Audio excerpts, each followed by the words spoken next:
We talked about the best. It's time to talk about the worst. Worst of the worst. What's up, Flick fans? Welcome back to the channel. As always, these are opinion-based videos, and me expressing my displeasure with these films is nothing against the people behind these movies. A lot of people work hard to make the movies that even I don't like, and that is something to celebrate in itself, but not every film's going to work for me. Not every film's going to work for you. Not everyone's going to do a worst list. I think it all depends on how you approach it. For me, I feel like talking about the movies that just did not work for me this year, so that's what we're going to do on my channel. I need you in the comments down below. What is your worst movies of the year? We're going to divide this video into two sections. The worst, bigger budgeted, more recognizable films, and then my top 10 worst of the year. I watched too many films, and so when you do that, you start to find the things that you probably shouldn't be finding. Well, then everyone loses their minds. If you saw yesterday, I did a disappointing list. Those are movies you may be looking for in this video, but let's start with the bigger movies that I just didn't respond to. Not my bottom 10, but these disappointed me too. Start with the most recent. This deserves to be mentioned. That's Aquaman 2. What's the subtitle? I can't remember. It just feels like a big studio hodgepodge of things that don't necessarily even matter. Now, I love James Wan as a director, but you do not feel his touch on this film. That's really disappointing and not good. Next up, keep it in the superhero genre. Ant-Man and the Wasp made my disappointment list. The Marvels makes my bad list. A lot of people responded to the story and the characters, and I think Miss Marvel is awesome in this film. Unfortunately, what surrounds them and the incohesive story. A couple of action scenes that worked, but all in all, this is one of the more forgettable MCU movies that I've ever watched. I do want to give a shout out to Rebel Moon. It made my disappointment list. It would also make my bad list while being disappointed. I think it's a bad movie. Now, this isn't looking down on what is to come. I think the R-rated version will be better. I think Part 2 may be an upgrade. I was super excited for this, but the version that we got on Netflix is just kind of a choppy mess. Other movies I want to mention really quick. Insidious, The Red Door. I wanted it to be much better than it was. Wish, a Disney movie that was just a huge misfire. Fool's Paradise, I'm a big fan of Charlie Day, but this movie is just, it's a mess. It's all over the place. Ghosted, with Ana de Armas and Chris Evans. They're great together, but the movie itself is, yeah, it's not great. Vacation Friends 2, so much worse than the first film. It Lives Inside, a lot of people loved it. I didn't respond to it. Hypnotic with Ben Affleck, cool idea. Poor execution. A film that a lot of people loved, I didn't love. Dick's the Musical. Unlikable characters, and I just didn't really resonate with the story. Five Nights at Freddy's. I'm not going to put it in my bottom list because fans seemed to enjoy it, but yeah, I didn't quite enjoy it. I didn't like it. Trolls Band Together. To me, it's the worst Trolls movie.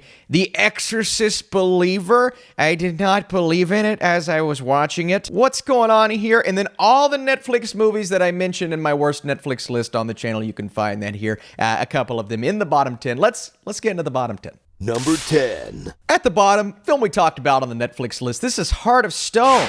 Her last name is Stone. It's trying to be Mission Impossible, John Wick, all of those things morphed and meshed into one, combining some reasonable action, but the way they edit everything together, the choppiness of the story, some of the cinematography is actually pretty good in the movie, but every time we get an action sequence, it just feels like a hot mess. And this is one of the more forgettable stories. I had to dive into my notes from when I watched the movie to try to piece together what it was about because I couldn't remember. I have no memory of this place. Look, Gal is good in certain situations and certain films. This is one of those movies that her skill set just doesn't work with what they're going for, even though you would think she would thrive in an action role like this. But the character itself is just so poorly written. It's really hard to tell if she would have been good or not under different circumstances, but I just feel like this is one of those movies that tries and strives to be something that it inevitably completely misses. Number 9. John Cena,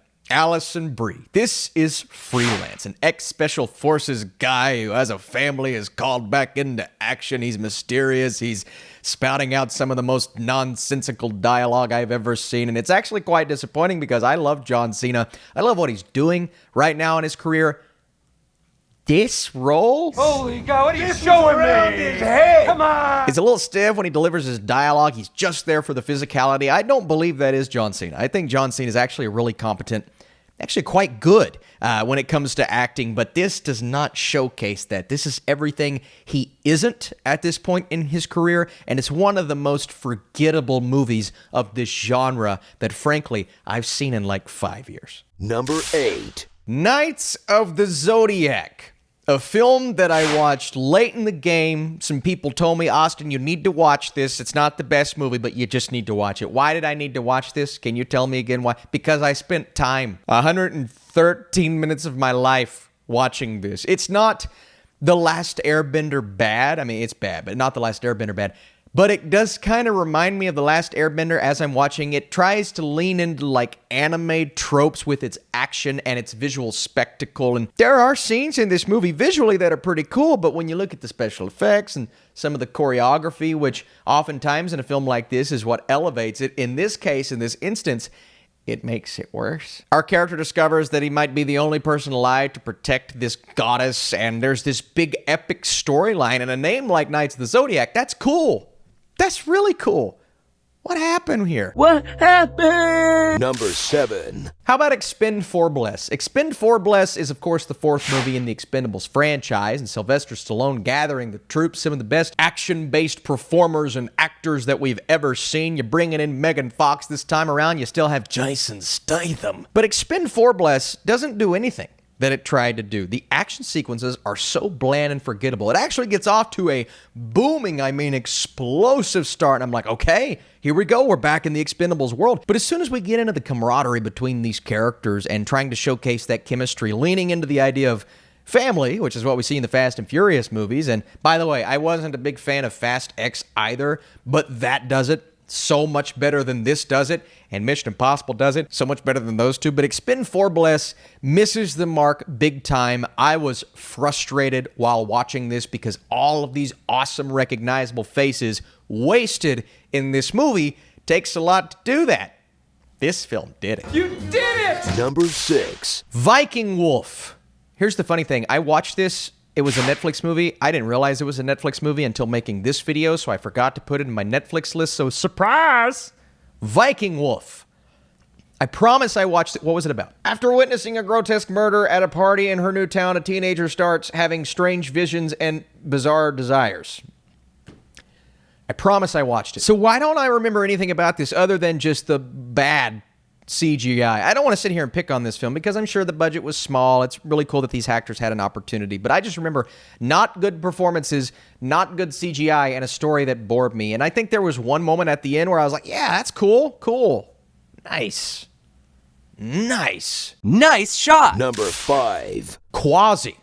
Kevin Heffernan, who I'm a big fan of, Super Troopers, and heck, he was good in Sky High. I really like it when he brings us a film or when he stars in a movie. But Quasi was an attempt at something that could have been special, a period piece comedy with this type of humor, frankly, my favorite type of humor. This is a combination of things that I thought would be amazing. I was very excited for this movie. And while I was watching, I'm sitting here rolling my eyes thinking this is not only falling flat, this is completely missing the mark. I am the mark.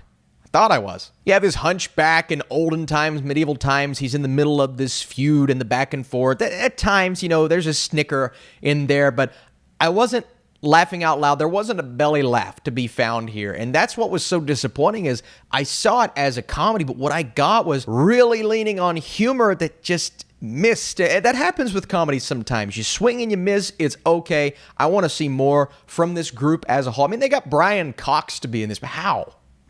Number 4. Fear. A movie where this group of friends gather at this hotel and each of their own biggest fears start to come to life. That's a cool concept. I saw this trailer and I said, you know what?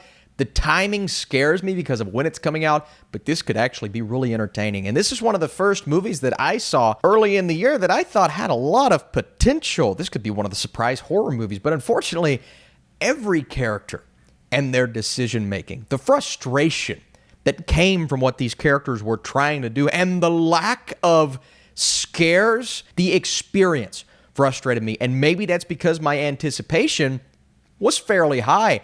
But at the end of the day, Fear was just a misfire of a horror movie. And we get that. So maybe it wasn't the biggest disappointment ever, but I saw potential that inevitably didn't come to fruition. Number 3. You know what? The first Meg, that was fine.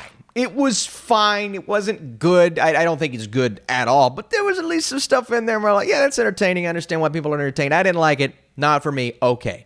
And then there's Meg 2. Meg 2, The Trench. Had a lot of people hooked. So many people that I knew actually enjoyed this movie, and they walked out saying, Austin, you just hate fun. No, I like fun. I like to have fun. This wasn't fun. I don't know. I might be making this up. There were plot threads and storylines set up in the first Meg that are almost completely ignored in this movie. And it feels like the entire point of what the first one was going for is missed here. And I'm saying that as someone who didn't enjoy the first movie, but it at least had a mission. Meg 2 is just, what's the word I'm looking for? A disaster until the final act and really the final 20 minutes when it finally embraces the type of movie that everybody wants this to be, a schlocky, ridiculous, overboard, that's a pun. Boo. But instead, you have 2 acts of maybe the most dull, but instead, you have 2 acts, the worst 2 acts of the year, by the way, of maybe the most dull experience I've had in a theater in years, characters that I cared nothing about. Not even Jason Statham's character, who I actually really had fun with in the first movie, and I was out. This is the first time since Cats I almost got up and left the theater. It was that bad. And then they're like, oh, you know what? Let's have some fun here at the end. Let's do that. Where was that at the beginning? Number 2. Voice crack. Number 2. Children of the Corn. On Letterboxd, it says this movie came out in 2020. No, it was supposed to, but the studio was probably like, oh, this movie's just the epitome of awkward. I don't fault any of the young performances here because they had to read this script and read this dialogue. And frankly, this is some of the worst dialogue I've seen. It's filmed so awkwardly. It's strange to watch the dynamic between the kids, the way that the adults communicate with the kids, and I understand what they're going for. This is Children of the Corn, but man, oh man, I mean, there's literally a template on how to make a movie like this. So how did this film fall so flat on its face? And I mean flat. When you're laughing at sequences in a horror movie that are supposed to scare you, but they're just making you laugh. Part of me wants to sit back and say, oh, it's so bad that it's fun. I don't remember if that's the case. Frankly, I tried to block this and a couple other movies on this list out of my brain. I'll give the main young girl and the main older girl credit. They did as good as you could have possibly done with this script and this dialogue. But the way this movie was made, executed, edited together, and ultimately the way that it ends in the most unsatisfying way. I mean, from start to finish, this is what you don't do with a horror movie where, like I said, there is literally a template. How do you mess it up this bad? Why? Number 1. Number 1. This is number 1 on most people's lists. I think there's a reason for that, and I'm not going to pile on it. You know what? I've seen enough. Are you sure about that? This was a movie where I had a little bit of a rant in my review because of the experience that I had. And you know what this movie is. You know what it's about. You know they're basically just taking that IP and saying, let's give the most generic and dull horror script that's ever been written a little spice, a little pizzazz, a little something extra by putting in Winnie the Pooh and those characters and having nothing to do, zilch synonyms to do with Winnie the Pooh, except the main beginning, the first 30 seconds or like first 3 minutes, something like that. That was actually pretty cool. The storybook, and you got the characters and they're naming characters by name. But what happens after that? Why even include that? Why even make this Winnie the Pooh in the first place? Just make it some generic horror. Well, you know what? I see why they did it, and it worked. It made money. We're getting more of these. Congratulations. And I wish the people behind this all the success in the world, but maybe next time, let's have a little something extra when it comes to the script. Let's have a little something extra when it comes to the acting, the performances, the kills, what you watch a horror movie for. Regardless, there's really no competition for my top 2. And when it comes to Winnie the Pooh Blood and Honey, it was easy. I didn't even have to think about it. Hey, if you like my negativity and you want to support this channel, dropping a like would be the best way to do. Again, I think there's a respectful way to go about this, but you also have to lean into the fact that I didn't like any of these movies. But I need to know, what is your list of worst films? Leave that down below, and stay tuned, man. We've got most anticipated 2024 Netflix series, and we're going to be talking about surprises, maybe some films that I didn't expect to be good that ended up being great. A lot of lists coming in the next few weeks, so buckle up, Buttercup. Thanks so much for watching this video. Hope everybody has an amazing New Year's Eve, and I'll see you next year. Ultimate dad joke. That's why I have this.